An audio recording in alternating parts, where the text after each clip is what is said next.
बांदा से खबर है। प्रदेश की योगी सरकार भले ही भ्रष्टाचार मुक्त प्रशासन देने का वादा करके दोबारा शासन को काबिज हुई हो, परंतु धरातल पर सरकार के मंशा के विपरीत ही प्रशासन कार्य कर रही है।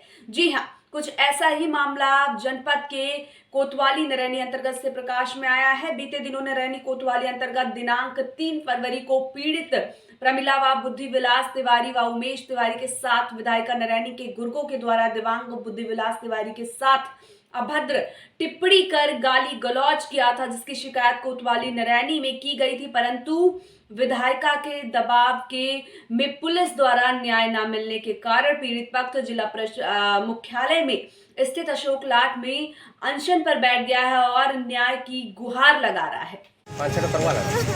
क्या हुआ है आपके साथ? बताओ, वो नहीं तो बताते जाओ। क्या हुआ है आपके साथ? मेरे पति के साथ अन्याय हो रहा है। क्या अन्याय हुआ, कैसे हुआ? मेरे पति है 28 तारीख को दरवाजे पर बैठकर धूप ले रहे थे। ठीक है। और पड़ोसी से बात कर रहे थे। पड़ोसी से बात कर रहे थे, इतने में ओम प्रकाश पांडे ने आकर उसको और उनके साथ और 4 लोग थे जिनको मैं पहचानती नहीं हूँ। ओम प्रकाश पांडे ने आकर मेरे पति को गाली गलौज दिया और मारपीट करने लगा, जिसमें मैंने बचाने गई तो मेरे को गाली गलौज की, मेरे पास छीना झपटी किया। आज यहाँ पे अशोक लाट पे क्या हुआ आपके साथ? मेरे अशोक लाट में मैं धरना प्रदर्शन की हूँ, तो मेरे पति और मेरे बच्चे को नरैनी पुलिस ने आकर उठा कर ले गया। ओम मणि के कहने से न जाने कहाँ ले गया। मेरे पति और मेरे बच्चे का कोई पता नहीं है। न जाने उनके साथ क्या करेंगे, मैं क्या करूँ। श्याम बाबू जी, क्या प्रकरण है? प्रकरण ये है कि ये नरैनी में रहते हैं। विधायिका, माननीय विधायिका जी के घर के सामने इनका घर है। इनके पति 100% विकलांग हैं जी। और वो बिना सहारे के उठ के चल नहीं सकते हैं। जब कोई सहारा देगा तब इधर से उधर वो जाएंगे। इसके बाद उनके नरैनी विधायक के जो साथ में चलने वाले हैं, उनके गुर्गे, उनके द्वारा रोज़ उस विकलांग को चिढ़ाया जाता था। चिढ़ाने के बाद जब एक दिन रोज़ किसी को कोसा जाएगा, रोज़ किसी को कुतियाया जाएगा, तो वो वृद्ध शरीर, विकलांग शरीर, कमज़ोर आदमी चिड़चिड़ापन आ जाएगा। तो इनकी आपस में गाली गलौज हो गई। तो उसने ये नहीं समझा कि ये 100% विकलांग है। उन्होंने मारपीट किया और मारपीट करने के बाद जब ये लोग थाने गए तो इनकी FIR नहीं लिखी गई और उन लोगों ने FIR इनके ऊपर उल्टा लिखवा दिया 504, 506 की धारा के तहत। इसके बाद जब वहाँ न्याय मिलता नहीं दिखाई दिया, इन्होंने जिलाधिकारी से लेकर मुख्यमंत्री तक और दरोगा से लेकर DGP तक सब जगह इन्होंने एप्लीकेशन दिया, कहीं कोई सुनवाई नहीं हुई। तब इन्होंने अशोक लाट में आकर के अनशन का सहारा लिया। आज अनशन का 3रा दिन है। तीसरे दिन पुलिस ने बर्बरतापूर्वक इनके पति को और बच्चे को उठा करके ले गए। किसी अज्ञात स्थान पर रखा हुआ है जिनका अभी तक कोई पता नहीं है और ये बिलक बिलक के रो रही हैं। एक दिव्यांग के साथ जिस तरह से शासन और प्रशासन काम कर रहा है, न्याय के बजाय उसके ऊपर अत्याचार कर रहा है, जिस तरह का अत्याचार किया है, ये राष्ट्रीय विकलांग पार्टी के लोग बर्दाश्त नहीं कर पाएंगे और न ही बर्दाश्त होगा।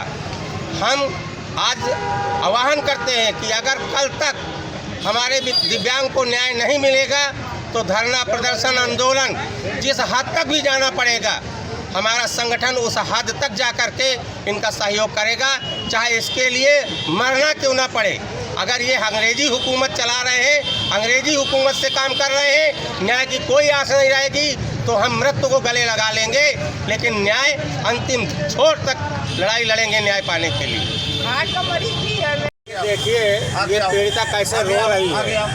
इनके पति 100% विकलांग है, नरैनी के रहने वाले हैं। विधायक के घर के सामने इनका घर है। लगातार 3-4 साल से वो 100% विकलांग है। ना अपने मन से वो उठ सकता है, ना बैठ सकता है, ना बोल सकता है।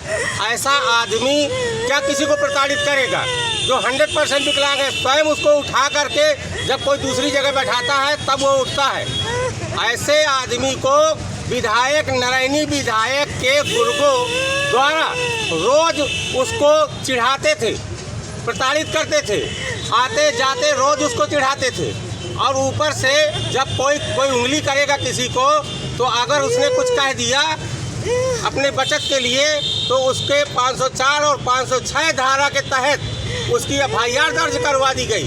जबकि उसके लड़के द्वारा विधायक जी को फ़ोन किया गया, विधायक जी ने कहा तुम्हें जो दिखाई दे कर लो। उसके बाद जब वहाँ नहीं सुनी गई, उल्टा उनके खिलाफ एफआईआर दर्ज करा दी गई। तब वो बेचारे जब कोई सहारा नहीं मिला, तो अशोक लाट में आकर के अपनी मांग रखने के लिए, शासन प्रशासन से गुहार लगाने के लिए उन्होंने अनशन का सहारा लिया। आज तीसरे दिन शासन और प्रशासन ने एक दिव्यांग व्यक्ति की पीड़ा को नहीं समझा। ऊपर से ये अंग्रेजी हुकूमत दिखाते हुए यहाँ से उनके बच्चे को और उनको उठा करके किसी अज्ञात स्थान पर ले गए। कहाँ ले गए कोई पता नहीं है। ये उनकी पत्नी है, देखिए किस तरह बिलक बिलक के रो रही है। आज हमको महसूस हो रहा है कि ये अंग्रेजी हुकूमत से बदतर हुकूमत है। और मैं कह रहा हूँ कि आग लगा देंगे अगर हमारे विकलांग को न्याय नहीं मिला। पूरे बुंदेलखंड का विकलांग इस बाला की धरती पर दिखाई देगा। और देखते हैं, या तो न्याय मिलेगा या तो मौत मिलेगी।